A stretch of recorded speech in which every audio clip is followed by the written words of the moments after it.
Guys, আজকে আমি তোমাদের সাথে শেয়ার করব কিভাবে মুখের উপর থেকে এই ধরনের বিরক্তিকর সাইনগুলো রিমুভ করবে। আর এটা খুবই ইজি প্রসেস আছে, ভিডিওর ডিউরেশন দেখেই বুঝতে পারছো। তো আর দেরি না করে চলো শুরু করি। ওকে, তোমরা এখানে দেখতে পাচ্ছ যে ছবিটাতে কপালে, গালে আর নাকে লাইটের রিফ্লেকশনটা অনেকটাই বেশি পরিমাণে রয়েছে। তো এটাকে যদি একটু কম করা হয় দেখতে আরো ঠিক লাগবে ছবিটা। তো এই কাজটা করার জন্য সবার প্রথমে যাব অ্যাডজাস্টমেন্ট লেয়ারে। এখান থেকে সলিড কালারটাকে নিয়ে নেবো। এবার কালার পিক করার জন্য লেয়ারের চোখটাকে বন্ধ করে নেবো। যেখানে সাইন রয়েছে তার আশেপাশের এরিয়া থেকে লাইট কালার থেকে পিক করব।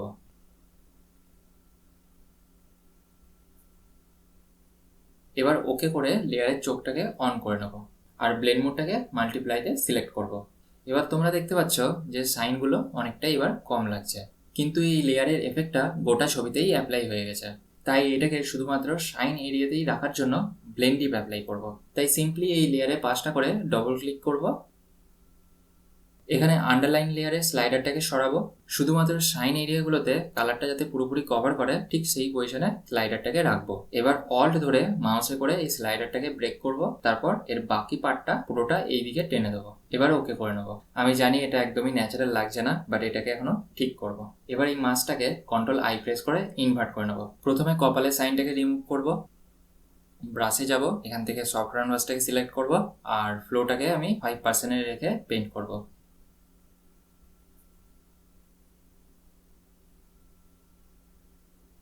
এবার এর অপাসিটিটা একটু কম করলে দেখতে আরও ঠিক লাগবে, তাই আমি 75% রাখলাম। এরপর গালের এখানে সাইনটাকে রিমুভ করব, তাই এই লেয়ারটারই একটা কপি ক্রিয়েট করব কন্ট্রোল জে টিপে আর অপাসিটিটা 100 করে নেব। আর মাস্কের ভেতরে পেইন্টটাকে রিমুভ করার জন্য কন্ট্রোল ব্যাকস্পেস প্রেস করব। এবার এখান থেকেও কালারটা পিক করে নেব, কারণ গালের এখানে স্কিন কালারটা একটু ডিপ আছে কপালের তুলনায়। তারপর এইভাবে পেইন্ট করে নেব।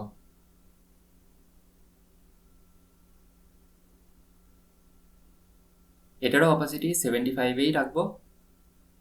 তোমরা একবার ডিফারেন্সটা দেখে নাও, এটা ছিল গালের আর এটা ছিল কপালেরটা। তারপর এই পাশের গালটাতেও সাইনটাকে রিমুভ করব, তাই এই লেয়ারটারই একটা কপি ক্রিয়েট করব কন্ট্রোল জে টিপে, অপাসিটি 100 আর কন্ট্রোল ব্যাকস্পেস টিপে পেনটাকে ডিলিট করে নেব।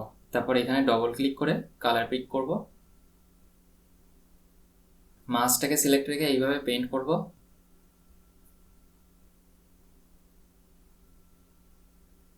এবার এই লেয়ারের অপাসিটিটাও 75-এই রাখবো। একবার দেখে নাও ডিফারেন্সটা। এবার লাস্ট হচ্ছে গিয়ে এই নাকের এইখানটা করে সেম একই প্রসেস, কন্ট্রোল জে টিপে একটা কপি নিয়ে নেবো। তারপর এই মাস্কের ভেতরে পেনটাকে ডিলিট করার জন্য কন্ট্রোল ব্যাকস্পেস টিপবো, অপাসিটিটাকে 100 করে নেব। তারপর কালার পিক করে নেব।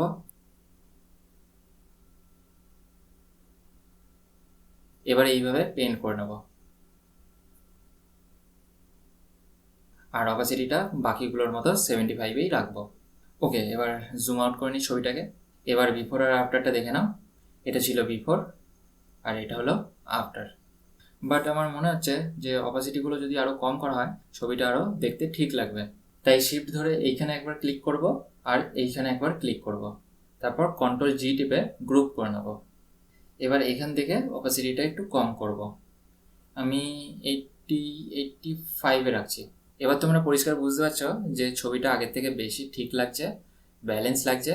যেই অতিরিক্ত শাইনটা ছিল সেটা অনেকটাই কম করা হয়েছে আর এই টেকনিকটাতে স্কিনের কোনো ডিটেলসও লুজ হয়নি। তো গাইজ, ভিডিওটা ভালো লাগলে একটা লাইক করো, চ্যানেলটাকে একটু সাবস্ক্রাইব করো। দেখা হবে এরকমই কোনো টিউটোরিয়ালের সাথে। ভালো থাকবে সবাই।